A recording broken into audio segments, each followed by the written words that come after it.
नमः सिद्धेभ्यः। ओम नमः सिद्धेभ्यः।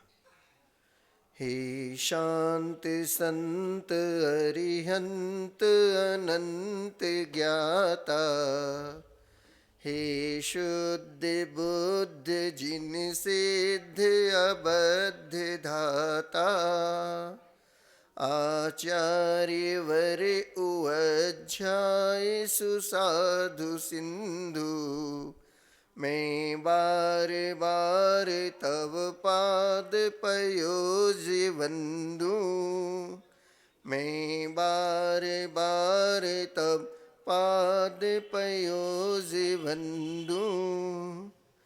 अनंतानंद सिद्ध परमेष्टि भगवान की, संत श्रोमणी आचार्य भगवंत गुरुदेव विद्यासागर महामुनि राज की, देवादिदेव श्री आदिनाथ भगवान की, ज्येष्ठ मुनिराज श्री ब्रह्म सागर मुनि महाराज की, पूज्य मुनिवासी निर्मल सागर जी, निसर्ग सागर जी, श्रवण सागर मुनि महाराज की, तीन कम नौ कोटि महामुनि राजों की, पूज्य मुनि श्री निस्वार सागर जी महाराज की, सिद्ध चक्र महामंडल विधान की,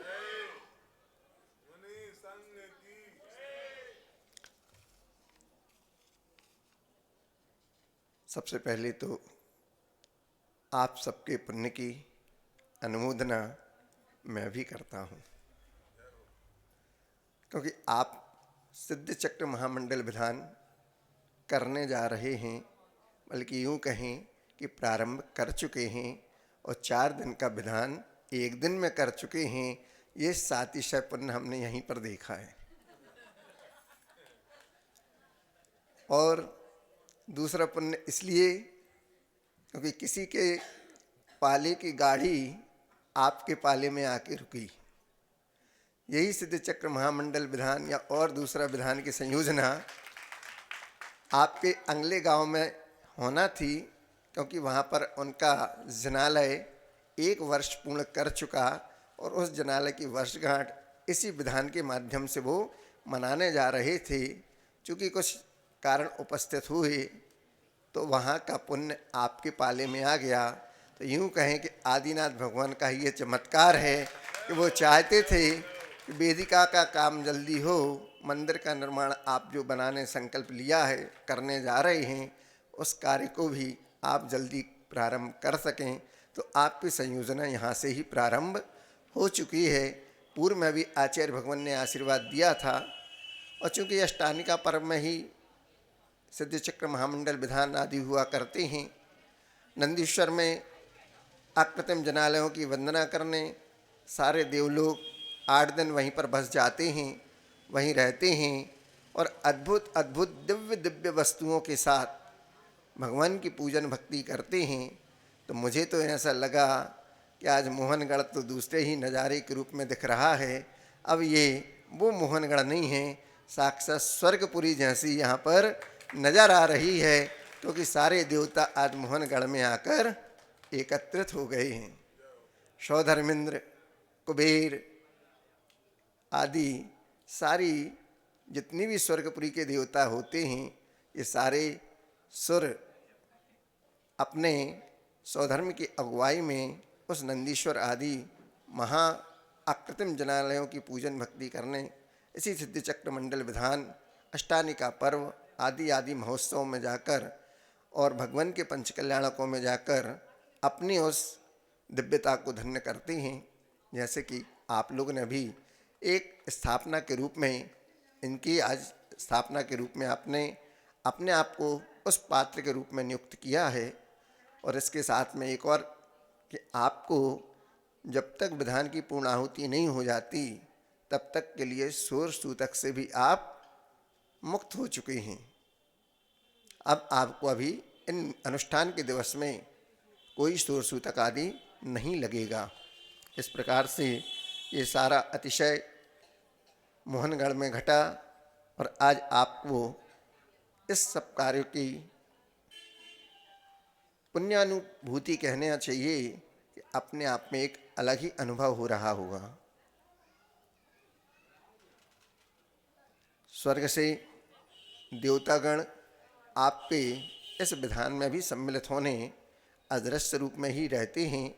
उनका हमें दर्शन तो नहीं होता, लेकिन फिर भी जहाँ पर जिनेंद्र देव की भक्ति हुआ करती है, जिनेंद्र देव के भक्त रहा करते हैं, वहाँ पर जिन धर्म की सेवा करने वाले ऐसे देव और देवी आपके पास आसपास ही रहते हैं, वो भी जनालयों में आकर भगवान की पूजन भक्ति आदि किया करते हैं। और ये हमारे साथ पुण्य का उदय है कि हमको ये सब इस मनुष्य पर्याय में करने के लिए अवसर प्राप्त हुआ है, क्योंकि मनुष्य पर्याय बहुत दुर्लभता से हमें प्राप्त हुआ करती है। और उस सम्यक दर्शन को जो हम प्राप्त करते हैं उसकी भी महिमा बड़ी अद्भुत हुआ करती है। आचार्य भगवान समंत भट्ट स्वामी कहते हैं कि सम्यक दर्शन शुद्धा नारक त्रे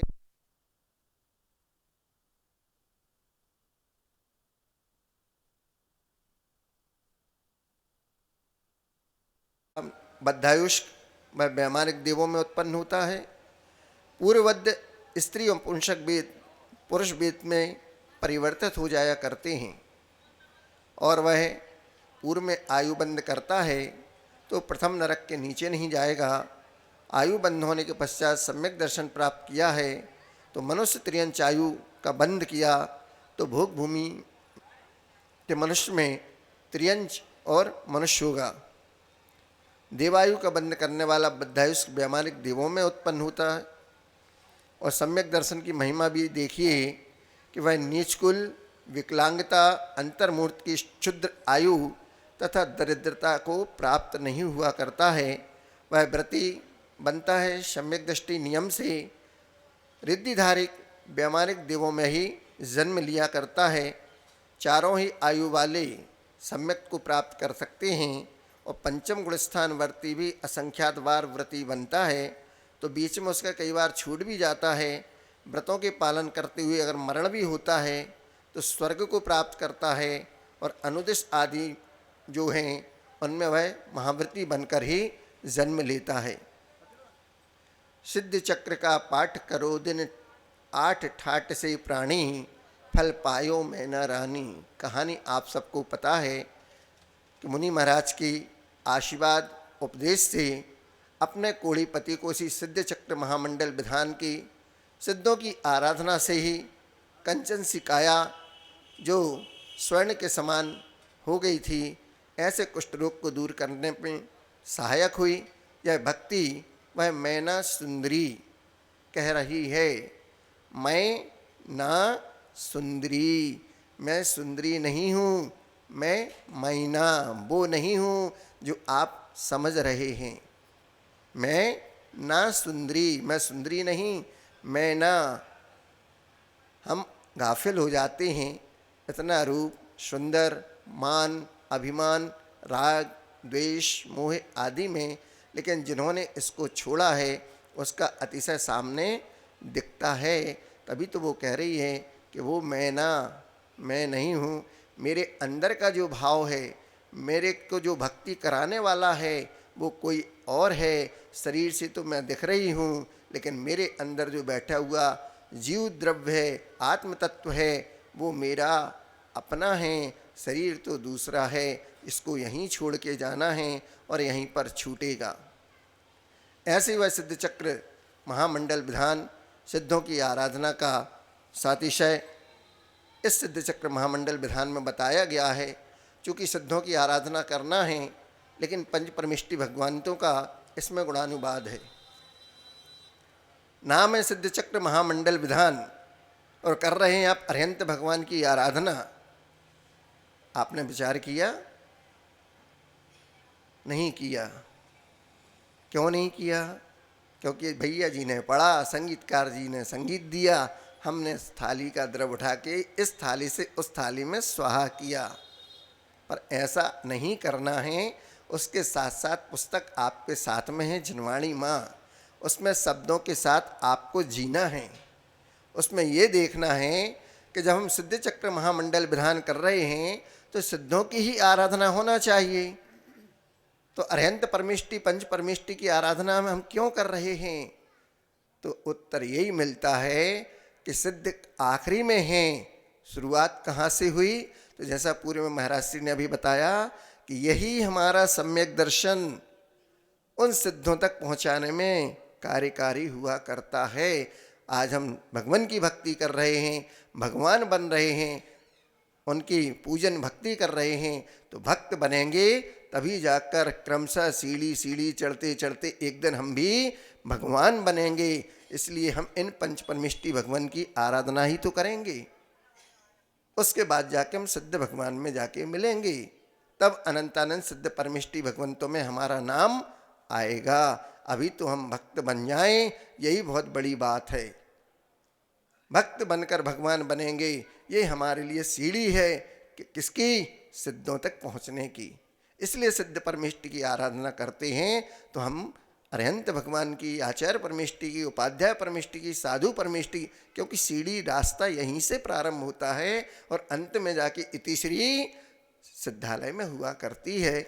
इसलिए सिद्धों की आराधना सिद्ध परमिष्टि की इस सिद्ध चक्र महामंडल विधान के माध्यम से हम करते हैं।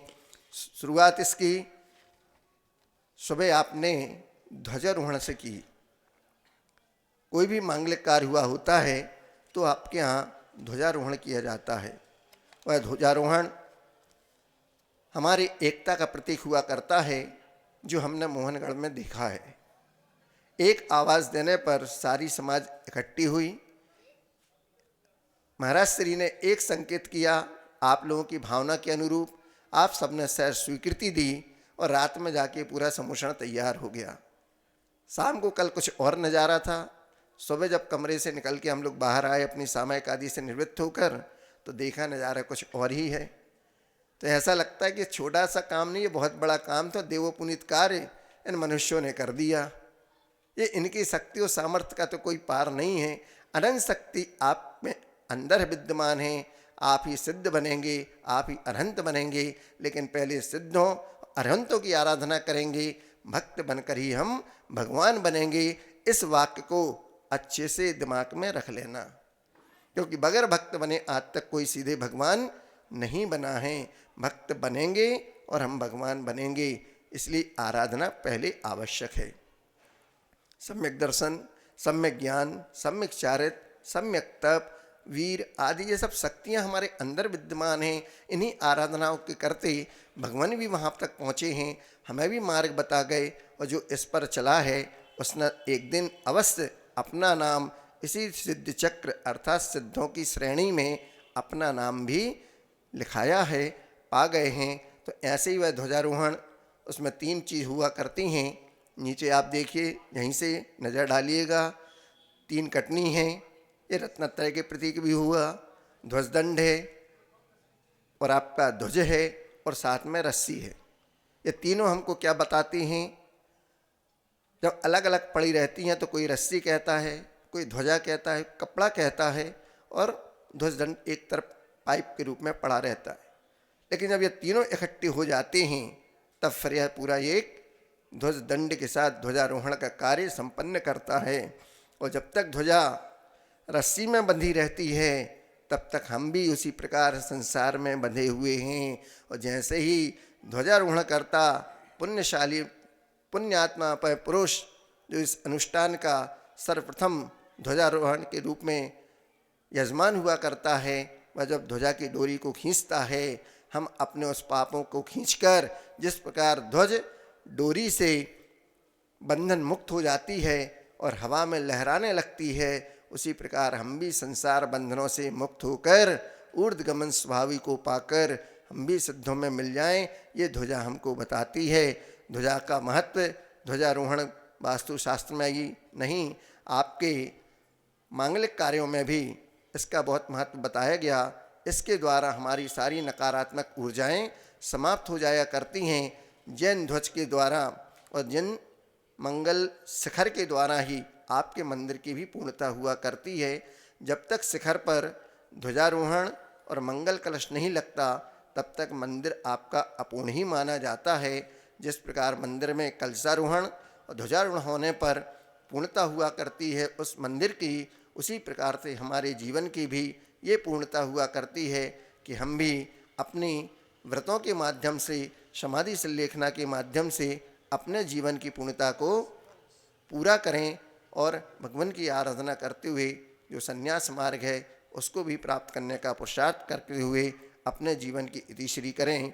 जो रंग आदि हैं ये सब हमारे लिए सुभिक्ष का ही प्रतीक हुआ करती हैं और हमारे जीवन को मंगल प्रदान करती हैं।